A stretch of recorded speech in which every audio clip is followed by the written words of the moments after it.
What's going on, everybody? Another day, another IEM. So this one's a kind of special one. When was it? February in New York. There were multiple IEMs that blew everybody's mind. Like the Moses, we've already done a review on. The Legion, we already did a review on. And this one is one that I heard and it kind of blew my mind. I remember playing God on it and sitting there thinking, man, this is the best I think I've ever heard playing God. And as you know, that's one of my favorite test tunes. But today we're actually going to do it differently because I'm going to show you the test tracks that I use and how it allows me to perceive the performance of an IEM, but that's later on in the video. So this one, I remember these things about it. I remember that the bass was absolutely freaking incredible. I remember the mids were very airy, separated, big stage, just everything was coming out of nowhere, the sound and everything, and it just sounded amazing. But I remember the treble was a little bit spicy for me. And you know, I have a treble sensitivity that rears its ugly head here and there. But it was just a tour de force. I thought this was an amazing IEM, excellent. Well, we've had to wait all the way until, well, I guess this video is dropping a little bit before July. So it's been a long wait. Have a friend named Donald who has helped us on the channel before with his Steranko, who's been waiting for his, and there's been a lot of changes made to it. I think the price increased, and then the faceplate debuted, and a lot of people liked it, a lot of people didn't, which is fine because everybody has their own interpretations of beauty, right? But finally, we are here. This is, what is it? June 26th, and we finally have these in hand. I've had them for a week to be able to listen to and check them out, but I'm excited to do this review because there's been a lot of hubbub about this specific IEM, and this is a fun review. So we are going to be listening to the Astral Acoustic Alpha Omega Fulgrim. All right, so the Astral Acoustics Alpha Omega Fulgrim. They're going to be limited to 69 units, and Music Tech is going to be the exclusive dealer for the Fulgrim. It retails for $6,900. It has 13 drivers. It's got 1 DD, 6 balanced armatures, and 6 electrostatic drivers. It has an 8-way passive crossover, and it's got a custom Astral acoustic cable known as the Aura, which is cryo-treated OC silver cores, air-inspired fillers, ferromagnetic shielding, and OCC SPC shield. All right, so let's get to the unboxing. So we have this box here. It says Fulgrim, limited to 69 units. You've got the two companies that came together to do this, Astral Acoustics and Alpha Omega. So you lift this here and pop this open. Inside you'll find a leather case. Now this is Music Tech's model.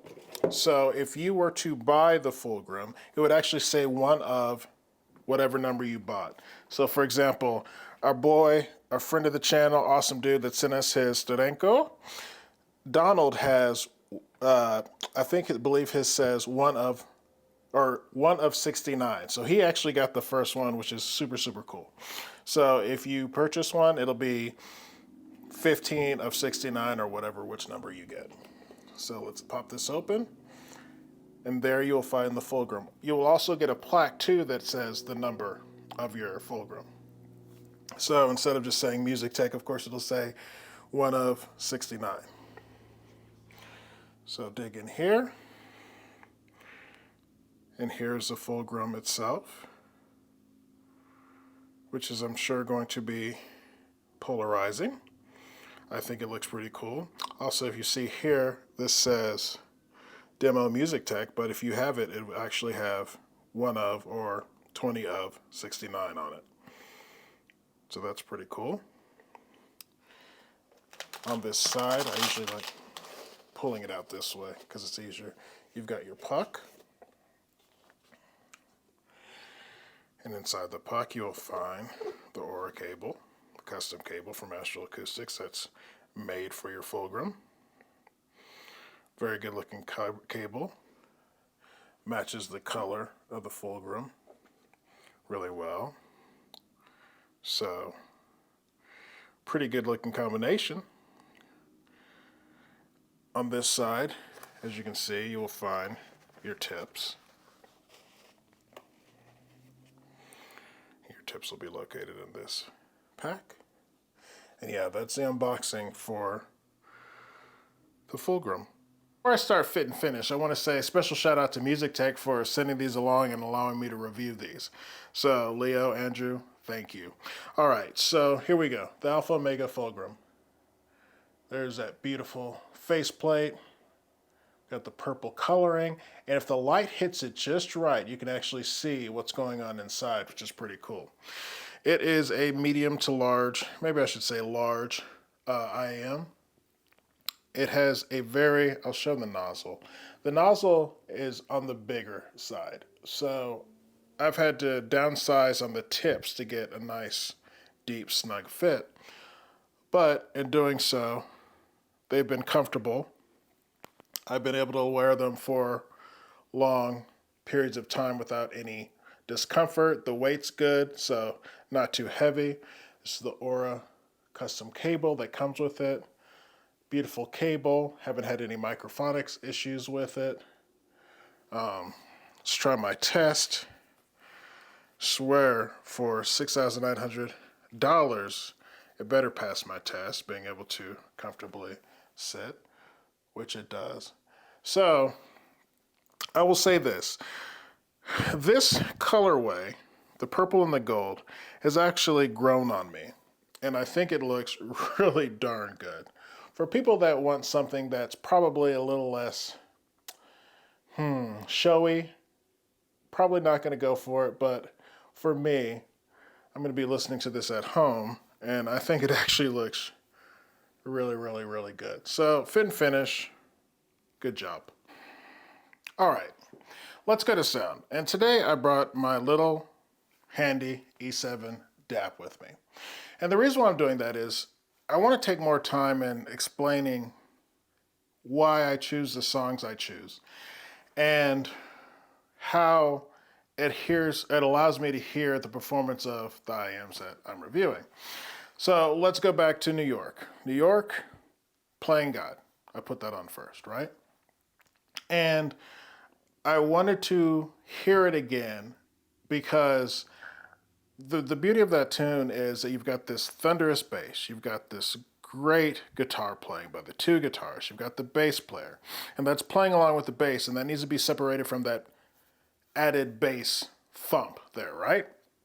And then on top of that, you've got this drummer that's playing all over the place, doing all these amazing freaking little licks, and the cymbals are crashing. So I listen for if it's too hot with the cymbal, if the bass hits and it's a good textured hit, and if the guitars are clear, separated, and with a tune like that with so much going on, it can get muddy if it's not done correctly, right?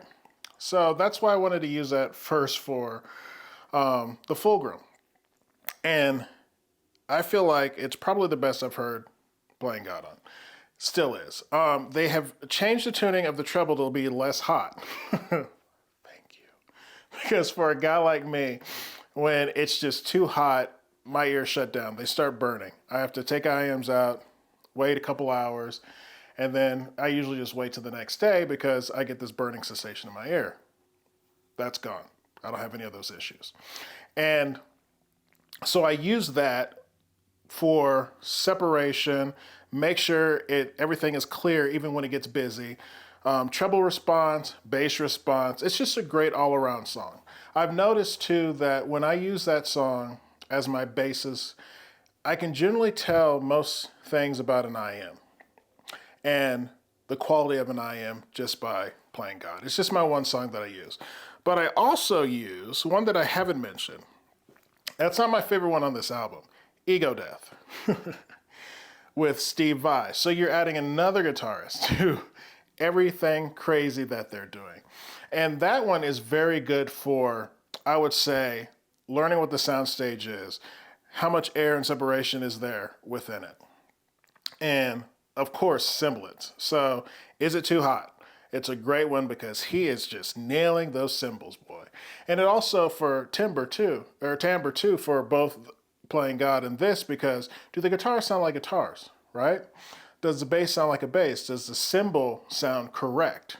Is it like if you were sitting there in the room listening to it, does it sound correct?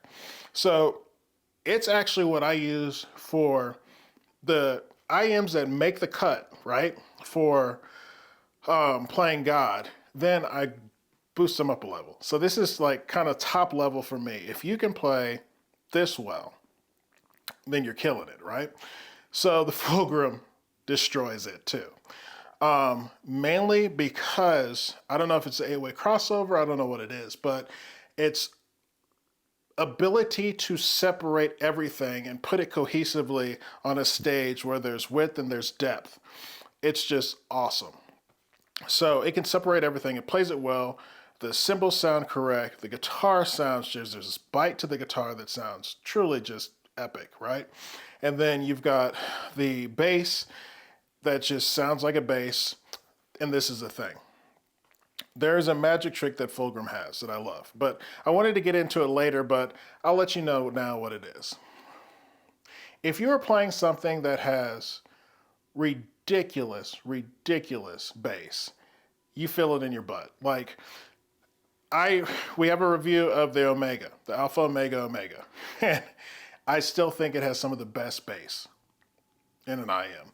It's got texture, it's got timbre, it's got just power. So then Fulgrim comes in and it takes it to another level, right? And it's got all those freaking things. But what it can do, which this is its magic trick, is if I switch to something else. So let me make sure I get the names right on this because I love Bill Lawrence. Everybody knows I love Bill Lawrence, right? So we're going to go to Bill Lawrence, and what I usually do is hit his album Bloom, and then I go to Before the Sun. And Before the Sun is just, it has orchestral things, so it's got the strings, the violas, the cellos, the basses, and then you've got his beautiful piano playing. And what the Fulgrim does beautifully is if your music has ridiculous slam in it, you feel it in your butt, it's like a subwoofer experience, it's around you, it doesn't go anywhere near the mids and the treble, it's just there, right? But then you want to switch to something like Before the Sun, which is classical in a sense, and that bass pulls back, and it becomes the beauty of the strumming of the strings. The bass sounds like a bass. It's not overextended, it's not loud, it's not sticking out from what you want to hear, because you want to hear the rest of the strings, you want to hear the piano, you want balance, right? And my God, this IM that slams you a second ago can sit there and go, oh, we're playing classical? Oh, we're playing acoustic? Like Maya Delilah. Shoot, I forgot the name, but I'm not going to look it up. But the first song on her debut album is something else where there's a kick drum in the beginning. And for IMs that are Basshead level, like we're talking Basshead because this thing can kick, generally that bass drum's going to stick out because it's just tuned that way. Like the bass is supposed to stick out, right? Fulgrim sits there and goes, no, hold my beer. I'm going to play this like it's supposed to be played. So that is the party trick that I think it does better than any other Basshead IM, and it's just spectacular. So let's go back because there's another album with Bill Lawrence, and he plays with the founder of Snarky Puppy called Keeping Company, the guitar player. And there are two tracks, Trails and Iki Kaliki Burkay. I don't know the name, because I've mentioned You and Yours on the same album before. The reason why I picked Trails is this is when I listen for how revealing an IEM is, right? How much detail and dynamics and all that kind of stuff can you hear? And this is the best IEM that I've heard on this song because I can actually hear them breathing. You can hear the movements in the room, like you can hear everything, was the APX Stone Edition. Another one that was a little bit too hot for me, but I loved everything about it except its treble. But it's a very, very secret, it's just kind of stealthily revealing IM. So is the Macbeth. I think my Fei Wan, the way I have it set up, is very revealing. So you've got these revealing IMs, and one of the things that people were worried about with Fulgrim is it as revealing? Man, it's revealing. So you've got this crazy bass that can pull back to play acoustic music, classical music, jazz music beautifully. But it's also extremely revealing, right? And then it's got this treble that has enough sparkle. At some points, I feel like it plays 99% of my music extremely well. There are a few recordings that are either badly recorded or just very similar already, where the treble's hot, where it kind of crosses for me. But luckily, 99% of my music doesn't fall into that category. So, but it's got excellent treble where you've got the timbre, you've got the texture, the cymbals sound correct, it sounds great.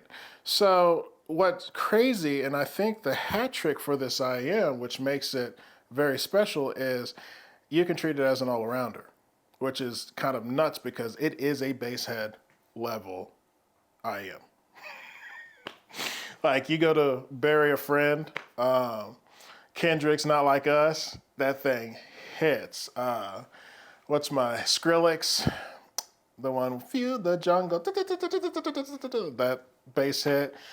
You throw in all your bass hit stuff, and this thing is great. You throw in pop music, Billie Eilish, Dua Lipa, oh man, it just sounds phenomenal. But then if you want to throw in some more stuff like Max Richter, one of my favorite classical composers, you throw in some John Williams, you throw in just anything, Brahms, name it. Then if you go to like some Miles Davis kind of blue, and the bass player in the first track where you just hear him just tickling the bass, it's awesome. It's just a great all-around IEM. The price, it's up there, but does it compete with all the other ones that are in that price range?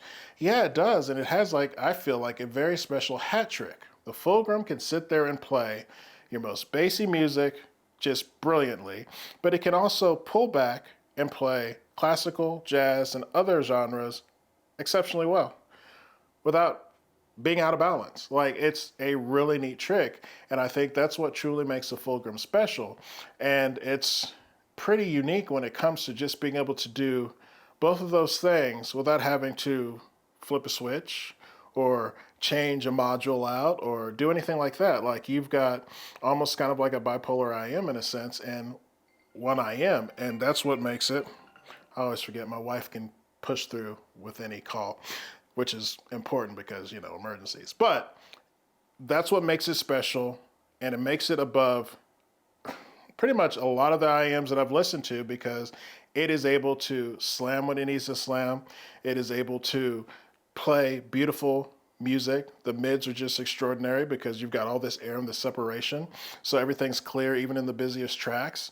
Voices are beautiful. That's one thing I also want to bring up too, because Alpha Omega had some beautiful voices, male and female. There's a rawness, emotional quality to their voices. Fulgrim does the same thing.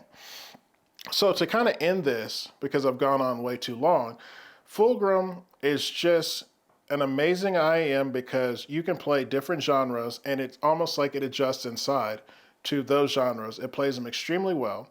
The bass, either when it's slamming or when it's not, has texture. It's just great. Some of the best bass you'll hear in an IEM.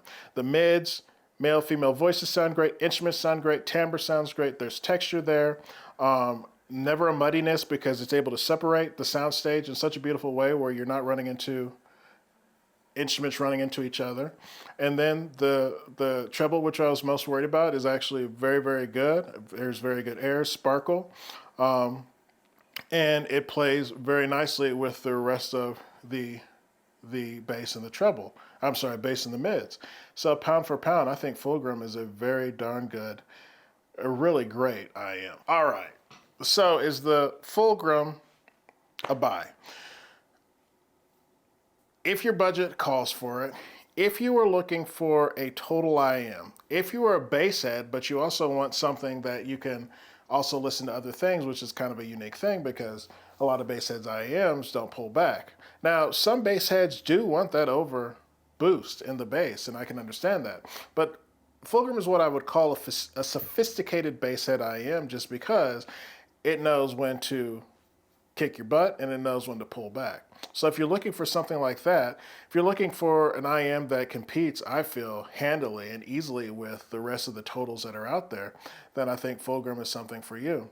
One thing that I would like to say though is the presentation, the unboxing experience might need to come up a little bit in the future because I feel like when you compare it to something, the unboxing of like an APX SE or a Amber Pearl or even Moses, Novus, things like that, it's a little bit more of a luxurious and better unboxing experience. But you know what?